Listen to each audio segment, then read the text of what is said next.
नमस्कार मेरे दोस्तों, कैसे हैं आप सभी। नौकरी अड्डा विद हिमांशु चैनल में आपका स्वागत है। टॉपिक चल रहा था मेरे दोस्तों विसर्ग संधि, और आज हमारी विसर्ग संधि की ये आखिरी क्लास है दोस्तों। और मुझे उम्मीद है इससे पहली क्लास आपने खूब एंजॉयमेंट के साथ देखी होगी। तो मेरे दोस्तों विसर्ग संधि की ट्रिक पढ़ेंगे आज हम। नेक्स्ट ट्रिक पढ़ेंगे। क्या है दोस्तों विसर्ग संधि की नेक्स्ट ट्रिक है दोस्तों रे, और रे के नीचे लगा हुआ है हलंत। हलंत का मतलब क्या होता है? आधा रे। ये देखो रे के नीचे मैंने यहां क्या बना दिया दोस्तों? हलंत। हलंत का मतलब होता है आधा रे। रे के बाद संघोष। क्या हो बेटा? रे के बाद संघोष। संघोष मैंने क्या बताए थे आपको? 3, 4, 5 कचट तप में जो टेबल बनाई थी उसमें 1 और 2 तो अघोष था, 3, 4, 5 क्या था बेटा? संघोष। या, ये, र, ल, व। और मैंने संघोष में है भी बताया था आपको पिछली क्लास में, याद है बेटा? तो यानी कि रे के बाद आधे रे के नीचे हलंत है, रे के बाद संघोष या रे ले वे या है हो, तो इस रे का मेरे दोस्तों विसर्ग हो जाता है। ठीक है दोस्तों, बहुत सिंपल सी ट्रिक बताई मैंने आपको। रे कौन सा रे? आधा रे। आधे रे के बाद संघोष ये रे ले वे या है हो, तो दोस्तों इस रे का क्या हो जाता है? विसर्ग हो जाता है दोस्तों। अब मैंने आपके सामने क्वेश्चन लिखा दोस्तों। क्वेश्चन लिखा मैंने आपके सामने निर्गुण। क्या लिखा? निर्गुण। सर मुझे एक दिक्कत है। मुझे दिक्कत यह है कि मुझे आज तक हिंदी में यह समझ में नहीं आया कि ये जो ऊपर रे लगता है और एक नीचे रे लगता है। कबीरा तेरे शहर में, याद रखना मेरे दोस्तों, कबीरदास जैसे कहते हैं दुनिया में 2 ही राम हैं। तो इस तरह याद रखना आपको, पूरी हिंदी के अंदर 3 रे हैं मेरे दोस्तों। एक ये पूरा रे, एक ये आधा रे, और एक है मेरे दोस्तों री। क्या है दोस्तों? री। बता देना ना, जरा ऑनलाइन क्लास चल रही। तो दोस्तों यहां ध्यान से देखो, रे, आधा रे और री, 3 ही तरीके के रे हैं। अब ध्यान से देखेंगे दोस्तों, रे एक तो पूरा हो गया, एक आधा हो गया और एक री हो गया। अब देखो, अगर एक तो देखते हैं आप ये वाला क्रम, ठीक है मेरे दोस्त, और एक देखते हैं आप ये वाला क्रम। देखा आपने? एक तो देखते हैं आप ये वाला कर्म, और एक आप देखते हैं ये वाला कर्म, और एक देखते हैं ये वाला क्रम। ये देखो मेरे दोस्तों, 3 ही तरीके के रे हैं बस इसके अंदर। कितने रे बेटा? 3 तरीके के। अब दोस्तों याद रखना आपको, हमेशा जो नीचे लग रहा है वो तो है पूरा रे। जो नीचे लग रहा है वो है पूरा रे, और जो ऊपर लग रहा है ये है आधा रे। और जो ये री है, इस री का ये वाला हिस्सा लगता है नीचे, इसे बोलते हैं क्रिम। क्या बोलेंगे इसे? क्रिम। अब मेरे दोस्तों याद रखना, हमेशा आधी चीज भारी होती है कि पूरी चीज? सर पूरी चीज भारी होती है, और जो भारी होती है चीज वो नीचे गिर जाती है। तो पूरा रे कहाँ गिर गया? नीचे। और जो आधा है वो चला गया ऊपर। सर दोनों में क्या अंतर है? ये अंतर है, ये वाला रे तो बोलेगा क्या के साथ? कर्म। और ये वाला जो ऊपर लगता है ये बोलता है जिसके ऊपर लगा उससे पहले, तो ये बोलेगा बोटो कर्म। क्या बोलेगा? ये कर्म। और ये बोलेगा क्रम। तो यानी कि ये जो लगा ये पूरा रे है, जो ऊपर लगा ये आधा रे है। ट्रिक जो है वो कौन से रे से रिलेटेड है बेटा? ट्रिक है आधे रे से रिलेटेड। कौन से रे से रिलेटेड? आधे रे से रिलेटेड। अब मैंने आपके सामने क्वेश्चन लिखा, निर्गुण का संधि विच्छेद करो। अब निर्गुण का मतलब ये जो ऊपर दिख रहा है ये क्या है बेटा? आधा रे है गुरुजी। यानी कि अगर मैं इसे लिखना चाहूं तो ऐसे लिख सकता हूं कि नहीं लिख सकता? हाँ सर बिल्कुल लिख सकते हैं आप। आपने कुछ भी नहीं करा, बस इस रे का आधा रे बना दिया, और आपने ये बताया आधे रे के बाद संघोष। और अपनी पिछली क्लास में जो टेबल बनाई थी जरा वो चेक करना, कचट तब की बेटा, उसमें गैत थी। संघोष है क्या अघोष है? सर गै कै खे तो अघोष है और गै से संघोष शुरू हो जाता है, मतलब इस रै के बाद यहां संघोष आ रहा है। तो रै के बाद अगर संघोष आ जाए तो इस रै का विसर्ग हो जाता है। तो क्या बन गया दोस्तों? नी। इसका क्या बन गया? विसर्ग प्लस गुण। बताओ बेटा समझ में आया कि नहीं आया? सर बहुत अच्छा समझ में आया।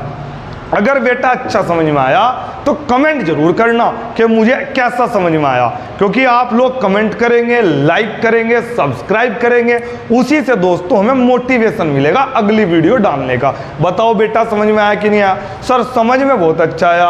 अगर एक दो क्वेश्चन और आप इसके बता दें, मैं सारे क्वेश्चन बताऊंगा लास्ट ईयर के। सर एक क्वेश्चन और करके दिखाओ। मैंने आपके सामने बेटा क्वेश्चन लिखा, निर्बाध, निर्बाध का संधि विच्छेद करो। पै फै अघोष, बै पै फै बै, बै कहीं में चला गया? संघोष में। सर मुझे संघोष और अघोष समझ में नहीं आ रहा। तो बेटा विसर्ग संधि की इस क्लास से पहली क्लास देख, उसमें तुझे समझ में आ जाएगा संघोष और अघोष का क्या कंसेप्ट है।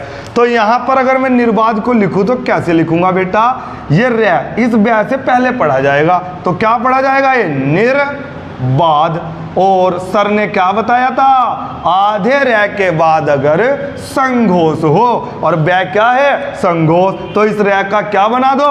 सर विसर्ग बना दो। तो क्या बन गया? नी प्लस बाध। बताओ समझ में आया कि नहीं आया? सर बहुत बढ़िया समझ में आ गया। नी गुण भी और नी बाध भी। बताओ यहां तक कोई दिक्कत नहीं? सर क्वेश्चन बताओ इसके और। ठीक है दोस्तों, चलिए मेरे साथ इसके नेक्स्ट क्वेश्चन देखते हैं। हम देखते हैं मेरे साथ लास्ट ईयर के क्वेश्चन। बिल्कुल सिंपल सरल, बहुत ही सिंपल। दुर्गम, ऊपर क्या आ रहा बेटा? रै, यानी कि कैसे लिखा जाएगा ये? दूर आधा रै और गम। और मैंने क्या बताया? रै के बाद, आधे रै के बाद अगर संघोष आ जाए तो क्या कर दो? दू प्लस गम। ये क्या लग गया? यहाँ हलंत लग गया बेटा। दुर्दशा, फिर दे आ गया रै के बाद, तै थे अघोष है और दे क्या है बेटा? संघोष। सर ये मुझे अघोष और संघोष समझ में नहीं आ रहा। अरे मैंने अभी बताया कि पिछली क्लास में, अब पहले पिछली क्लास को देख लो, अघोष सघोष सब समझ में आ जाएगा। दुर्दशा, दू प्लस दशा। निर्धन, निर कैसे लिखो इसे? निर्धन। और इस आधे रै का क्या हो जाएगा बेटा? हलंत हो जाएगा सर। नी प्लस धन। मुझे उम्मीद है आपने सारे दिमाग में सेट कर लिए होंगे। निर्यात, नी प्लस यात। निर्जन, नी प्लस जन। दुर्योधन, बहुत ही बढ़िया क्वेश्चन है दोस्तों। दुर्योधन एक युधिष्ठिर, युद्ध प्लस स्थिर पढ़ा था आपने। दुर्योधन बेटा, दुर्योधन कैसे लिखेगा? दू, ये आधा रै, यो धन। ये आधा रै कहाँ चढ़ जाएगा? ऊपर चढ़ गया, तभी तो दुर्योधन बना। तो रै के बाद ये आ जाए तो क्या करो? रे का सर विसर्ग बना दो, तो दू प्लस योधन। समझ में आया बेटा? जो क्वेश्चन समझ में आया वो कमेंट में जरूर डाल देना भाई। निर्भय, नी प्लस भय। यजुर्वेद, यजु प्लस वेद। दुर्गम, दू प्लस गम। दुर्जन, दू प्लस जन। बताओ जी समझ में आया कि नहीं आया? संधि की एक ट्रिक पढ़ी आज हमने कि आधे रै के बाद संघोष या ये रै लेवे या है हो तो इस आधे रै का क्या हो जाता है? विसर्ग हो जाता है। ये वाली ट्रिक समझ में आई दोस्तों? बहुत ही जबरदस्त ट्रिक है ये। चलिए सर अगली ट्रिक बताइए। अगली ट्रिक पे चलते हैं दोस्तों। नेक्स्ट ट्रिक, नेक्स्ट ट्रिक पे चलते हैं दोस्तों। नेक्स्ट ट्रिक क्या है हमारी? बड़ी बड़ा ऊ, बड़ी ई बड़ा ऊ के बाद रै आ जाए। क्या आ जाए? रै आ जाए। ध्यान से सुनना, बड़ी बड़ा ऊ के बाद रै आ जाए तो बड़ी ई का तो हो जाता है छोटा ई और बड़े ऊ का हो जाता है छोटा ऊ हो जाता है। सर समझ में नहीं आई बात, थोड़ा डिटेल में बताओ। सिंपल सा फंडा है मेरे दोस्त। जैसे मैंने आपके सामने लिखा नीरज, क्या लिखा बेटा? नीरज। नीरज का संधि विच्छेद करो। अब यहां पर देखो, बड़ी ई के बाद रे आ जाए। यहां क्या आ रहा दोस्तों? बड़ी ई, और बड़ी ई के बाद क्या आ रहा? रे। तो बड़ी ई का क्या हो जाता है? छोटा ऊ। और अगर बड़ा ऊ हो तो उसका छोटा ऊ। यहां बड़ी ई का केस है, तो बड़ी ई के बाद रे आ रहा, तो बड़ी ई का क्या हो जाएगा? छोटा। तो क्या बन जाएगा? हो जाता है और विसर्ग लग जाता है। नेक्स्ट एक तो नी प्लस रज, क्या हो जाता है? नी प्लस रज। बताओ समझ में आया कि नहीं आया? मेरे दोस्त मैं देख रहा हूं बहुत से बच्चे कमेंट नहीं कर पाते। बेटे तुम्हें कमेंट करने में कोई दिक्कत नहीं होनी चाहिए। जब तुम्हें लग रहा है कि सर इतना बढ़िया पढ़ा रहे हैं, हम आपको बढ़िया समझ में आ रहा है, या तो आपको अच्छा समझ में ना आए, और अगर अच्छा समझ में आ रहा तो आप बेटा कमेंट जरूर करा करो और लाइक जरूर किया करो और सब्सक्राइब भी कर दिया करो, तभी हम लोग इतनी मेहनत इस चैनल पे कर पाएंगे। तो अब दूसरी ट्रिक में क्या पढ़ा आपने? लास्ट ट्रिक है दोस्तों विसर्ग संधि की। यानी कि अब आपको इन सारी ट्रिक के बाद बस क्वेश्चन करते जाने हैं। आपके कोई सी भी बुक उठा लो आप, उसके सारे क्वेश्चन आप आराम से कर पाएंगे। तो बड़ी ई का छोटी, बड़ा ऊ का छोटा ऊ, अगर इनके बाद रे आ जाए। नीरज, नीरज में बड़ी ई और रे, बड़ी ई के बाद रे आ जाए तो बड़ी ई का क्या हो जाता है? छोटा ई। तो यानी कि क्या हो गया दोस्तों? छोटा नी, और क्या लग जाता है? विसर्ग। क्या बन गया? नीरज। सर क्वेश्चन करवाओ इसके भी। ये भी ट्रिक बड़ी कातिल ट्रिक है। हाँ ये बहुत जहरीली ट्रिक है दोस्तों। क्या है ये? जहरीली ट्रिक। तो चलते हैं दोस्तों इसके क्वेश्चन करते हैं। आइए दोस्तों क्वेश्चन करते हैं। आप क्वेश्चन बताइए सर। लो मेरे दोस्त क्वेश्चन। दुराज, दुराज में दोस्तों ये क्या है? यहाँ बड़ा ऊ, और क्या बताया मैंने? बड़े ऊ के बाद अगर रे आ जाए तो बड़े ऊ का क्या हो जाता है? छोटा ऊ, और क्या लग जाता है? विसर्ग। तो क्या हो गया बेटा? छोटा ऊ हो गया गुरुजी, और विसर्ग लग गया तो क्या बन गया? दुराज। क्या बन गया दोस्तों? दुराज। नीक, यहाँ क्या है दोस्तों? बड़ी, बड़ी ई के बाद रे, ये नीक नहीं है दोस्तों, नीरव है। क्या है दोस्तों? ये नीरव है। मैंने बल्कि 2 बार नीरव लिख दिया यहाँ पर। अब बड़ी ई के बाद क्या आ गया दोस्तों? रे। बड़ी ई के बाद अगर रे आ जाए तो क्या हो जाता है? सर छोटा हो जाता है, और क्या लग जाता है? रव। इसके बाद नीरस, क्या हो गया दोस्तों? नी प्लस रस दोस्तों। नीरव जू का तू है दोस्तों, ये मैंने डबल डबल लिख दिया, प्लस रव। निरोग, बहुत ही इंपॉर्टेंट क्वेश्चन है निरोग। निरोग क्या हो गया दोस्तों? छोटी मात्रा लग गई, विसर्ग लग गया, और क्या हो गया दोस्तों? रोग। बताओ समझ में आया कि नहीं आया?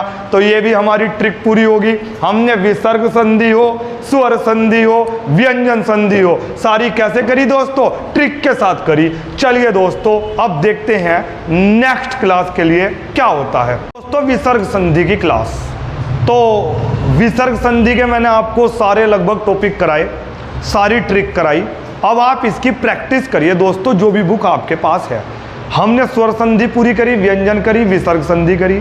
मैं फिर आपको कहूँगा अगर आप इस क्लास को सीधा देख रहे हैं तो आप प्लीज़ हमारी विसर्ग संधि की पूरी सीरीज़ देखें, स्वर संधि की पूरी सीरीज़ देखें, और व्यंजन संधि की पूरी सीरीज़ देखें। और अगर आपको हमारी संधि की क्लास अच्छी लगी है दोस्तों, तो प्लीज़ हमारे इस चैनल को आप शेयर कराएं, सब्सक्राइब कराएं। आपके जितने ग्रुप हैं उसमें आप इसे भेजने की कोशिश करें। ठीक है दोस्तों, धन्यवाद। आज इतना ही रखते हैं, फिर मिलते हैं नए जोश और जुनून के साथ। ओके।